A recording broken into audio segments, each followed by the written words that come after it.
Eu sou Eliel Marins e estamos juntos mais uma vez em busca de propostas e soluções para as questões da minha e da sua vida.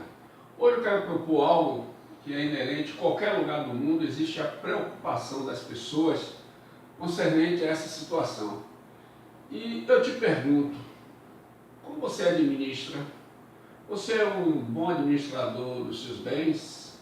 Você é uma pessoa que atrai coisas boas? Você é uma pessoa que sabe investir aquilo que você recebe? Eu vou trazer algumas situações daquele povo que, ao longo da história, é um povo que se perpetua por essa qualidade de saber administrar aquilo que está nas suas mãos. Tem uma historinha dizendo que se você pega um judeu e você coloca no deserto, depois de 10 anos, quando você voltar, ali tem um oásis. Mas se você pega qualquer outra pessoa do mundo e coloca no deserto, se ele não conseguir fugir dali, muito provavelmente 10 anos depois, quando você voltar, essa pessoa estará morta. Que capacidade é essa que o judeu, ao longo da história, conquistou ao se reinventar? Você sabia que a moeda mais antiga do mundo é o shekel, que é a moeda ainda hoje usada pelos judeus? Então eles têm alguns princípios que eu gostaria de estar passando para você. Se é para modelar, você tem que escolher o melhor. Então, nessa área de administrar bens, ser mordomo daquilo que recebe, o judeu é referência não só atual, mas uma referência na história, e isso é comprovado.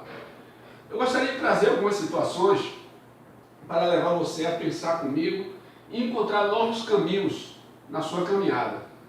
Por exemplo, você sabia que quando o judeu ele tem filho, ele começa a orientar o seu filho a administrar, já desde pequeno. Então ele pega uma nota de 100 reais, uma nota de 100 reais, está aqui. Aí ele pega, chama o seu filho e diz assim: olha, a primeira coisa que você tem que ter é uma aliança com o seu Criador. Aí eles separam 10%, que eles chamam de dízimo. Mas o princípio é você honrar de onde você acredita que provém toda a fonte. Talvez você não seja uma pessoa religiosa, mas eu estou lhe falando de princípios. Você pode separar esses 10% e investir no seu familiar, na sua mãe, no seu pai, uma pessoa que te abençoou, uma pessoa que talvez te criou, uma pessoa que lhe deu uma orientação, deu uma ideia, alguém que lhe deu uma ideia. O judeu tem muito disso. Se alguém dá uma ideia que vai gerar dinheiro para a vida dela, se você vai numa loja e um amigo seu leva você nessa loja, a compra que a pessoa faz, ele tira 10% e dá àquela pessoa que levou o amigo para a loja. A isso eles chamam mataná. Então o princípio dos 10%, eles separam o que eles chamam de dízimo, porque eles reconhecem que toda boa dádiva, todo dom perfeito provém do alto. É uma crença. Uma outra coisa, eles chamam o filho, pega um outro recipiente e aí separa mais 10. Aí ele 10% dos 100 reais. E ele diz assim: olha, você vai ofertar em alguém. De repente uma pessoa necessitada, de repente uma instituição de caridade. Isso aí vai mover seu coração. Você vai ofertar 10. Então veja o princípio. Primeiro, você transcende. Segundo, você vem para a terra. Até então, não existe o pensar em você mesmo. Você está pensando primeiro no sobrenatural e aqui em pessoas. Você está estabelecendo prioridades. Logo depois, o ensino é: você pega mais 10% e você vai investir em você. Mas de que forma você vai fazer isso? Você vai pegar esses 10% e, no mínimo, colocar numa poupança. Ah, mas o juro é pouco, mas melhor do que não ter nada. Aí esses 10% ele está ensinando ao seu filho. Esses 10 aqui você vai botar numa poupança. Você já se lembra ao longo da sua história, você teve algum colega, seja do primário, seja a nível universitário, que levava coisas para vender na escola, na universidade, a isso eles chamam de você fazer o dinheiro parir. Esses 10% tem que gerar alguma renda e você não toca, a não ser que apareça um grande investimento, aonde você pega esse dinheiro, digamos, um imóvel de 500 mil reais. E aí você tem aqui já naquela fonte de reserva 350. Aí alguém diz, está abafado, eu venho até 350. Você pega, tira esses 350, paga esse imóvel, logo depois você repõe e coloca algum juros sobre isso. O restante você vai investir em uma outra área. Uma outra coisa que é ensinada é que os outros 10, em que em alguns momentos eles fazem 5, é que você vai sair e gastar, ir no shopping. O restante dos 60%, você tem que direcionar nas suas despesas. Então, esse é o princípio. Quem não sabe administrar 60, não vai administrar 100. Por isso que, às vezes, o cartão está sempre estourado, pagando no mínimo, ou a pessoa tem sempre contas a pagar. Você estabelecendo essa meta com um povo que não é teoria, ainda hoje, em qualquer lugar do mundo, eu já estive em Israel 4 vezes e eu não vi nenhum pedinte israelita na rua. Você não vai encontrar isso, porque ele começa a estabelecer esse princípio desde criança e o princípio está na sua cabeça e aonde ele vai se dar bem. Vamos ainda caminhar na história, no processo. Eu costumo dar alguns nomes nessa geração de riqueza. Existem pessoas que são geradores de riqueza. São aquelas pessoas que às vezes você já ouviu. Parece que fulano nasceu com bumbum para a lua. Parece que fulano, tudo que ele pega tem um toque de Midas. Tudo que ele pega vira ouro. Então são pessoas que ela vê na adversidade uma oportunidade para crescer. São as pessoas que são geradoras de riqueza. Agora tem um outro tipo de pessoa também que eu admiro muito, que são as pessoas que atraem riquezas. Você deve conhecer esse tipo de pessoa. São aquelas pessoas que uma loja está vazia. Ela entra na loja, ela começa a comprar, daqui a pouco a loja começa a encher. E talvez o dono da loja não entenda esse princípio. Ou talvez você caminhe com pessoas, faça uma retrospectiva da sua vida, rebobine a sua mente. Lembre-se de pessoas que quando você andou junto, você prosperou financeiramente, você prosperou intelectivamente, você prosperou nas suas emoções. Então, essas pessoas, elas têm a capacidade de atrair riqueza. E nem sempre essas pessoas têm consciência desse valor.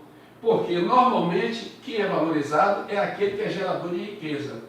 Poderá ser que esse gerador de riqueza tem uma pessoa que está aliançada ao seu lado e ele não percebe que atrai a riqueza. Então, você vê essa grande empresa aí, a Ambidev, né, de Paul Lima, ele se reúne com o Sucupira e o Teles, que são pessoas que um tem a capacidade de gerar, o outro tem a capacidade de atrair e outro tem a capacidade de administrar. São os administradores de riqueza. Então, a pessoa que atrai, existe a pessoa que são geradoras e tem aquelas pessoas que administram. É diferente. Então, o administrador, ele pega e vai direcionar a receita naquilo que é necessário. Então, ele vê a necessidade, ele bate o olho e ele vai notar que determinada área tem que haver investimento maior. Então, digamos, você se casa hoje. Quando você se casa, digamos, você só tem o apartamento. Qual a primeira coisa que você vai comprar? Fogão, geladeira, cama. Qual a primeira coisa que lhe vem ao pensamento? Pela lógica, alguns poderão pensar, poxa, tem que comprar logo a cama com colchão. Mas se você repensar, a prioridade, um administrador vai dizer, não, a prioridade é um fogão. Porque o fogão você vai fazer a comida, automaticamente você vai economizar, não vai gastar dinheiro fora. Dormir, você jogou até uma toalha no chão, a pessoa dorme. Segundo plano, geladeira ou a cama? Geladeira, porque geladeira conserva alimento.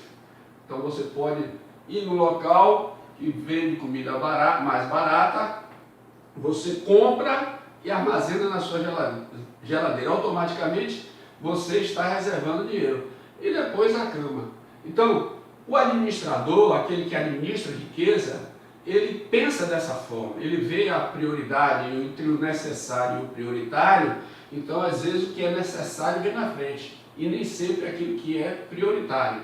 Então, vamos pensar ainda mais. E existem pessoas que são a própria riqueza. São as pessoas que nascem com talentos especiais nas mais diversas áreas. Você tem uma pessoa que eu admiro muito, que já não está mais conosco, que é o Ayrton Senna. Ayrton Senna, ele tinha um talento especial, tinha uma inteligência motora excepcional, e por isso ele foi aquele grande destaque no automobilismo. Então, ele era uma pessoa que ele era a própria riqueza, ele nasceu com um diferencial, são artistas. E quem administrava as coisas dele era a irmã dele, que continua administrando até hoje o Instituto Ayrton Senna. Então, normalmente, essas pessoas que são a própria riqueza, elas não valorizam a sua potencialidade. Daí a necessidade de um coach ou de um mentor para direcioná-lo para que ela possa entender o valor que ela tem e gerar vida para a sua vida e para a vida de outras pessoas.